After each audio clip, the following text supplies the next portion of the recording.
Almost കമ്പനികളും 2019 കൂടി diesel വാഹനങ്ങളുടെ പ്രൊഡക്ഷൻ നിർത്തി. അതിനുശേഷം ഡീസൽ വാഹനങ്ങൾക്ക് മാർക്കറ്റിൽ വലിയ ഡിമാൻഡായി. ശരിക്കും ഡീസൽ വാഹനങ്ങൾക്ക് ഡിമാൻഡ് ആയിട്ടുണ്ടെങ്കിലും ഈ സെയിം വാഹനത്തിൻ്റെ പെട്രോൾ വാഹനം 1,00,000 മുകളിൽ കുറച്ചിട്ട് നിങ്ങൾക്ക് മാർക്കറ്റുകളിൽ അവൈലബിൾ ആണ്. ശരിക്കും ഡീസൽ വാഹനങ്ങൾ നമ്മളോട് കൂടുതലും എൻക്വയറി ചെയ്യുന്നത് ഡീസൽ വാഹനങ്ങൾ ഓടിച്ചാലേ കംഫർട്ട് ഉള്ളൂ എന്നുള്ളതും, അതുപോലെ തന്നെ റെഗുലറായിട്ട് വാഹനങ്ങൾ യൂസ് ചെയ്യുന്ന അത്യാവശ്യം നല്ല മൈലേജ് വാഹനം എന്നുള്ള ആ ഒരു കാഴ്ചപ്പാടിലെ ആളുകളും ആണ് ഏറ്റവും കൂടുതൽ നമ്മൾ ഡീസൽ വാഹനങ്ങൾ എൻക്വയറി ചെയ്യുന്നത്.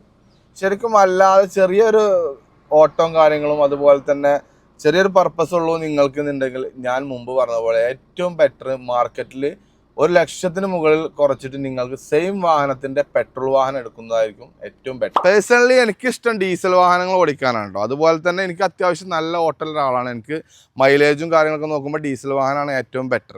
അതുപോലെ ഒരാളാണ് നിങ്ങൾ എങ്കിൽ നിങ്ങൾക്ക് ഞാൻ സജസ്റ്റ് ചെയ്യുന്നു 2019 മാരുതി സുസുക്കി പ്രൊഡക്ഷൻ നിർത്തിയ അവസാന ഡീസൽ വാഹനം 2019 മോഡൽ ഡെൽറ്റ വേരിയന്റിൽ നിൽക്കുന്ന സിംഗിൾ ഓണർഷിപ്പിൽ 90,000 കിലോമീറ്റർ ഓടിയ കമ്പനി ഫുൾ സർവീസുള്ള നല്ല ഹൈ ക്വാളിറ്റി വാഹനം. ഈ വാഹനം താല്പര്യമുള്ള ആൾ എത്രയും പെട്ടെന്ന് കോൺടാക്ട് ചെയ്തോളൂ.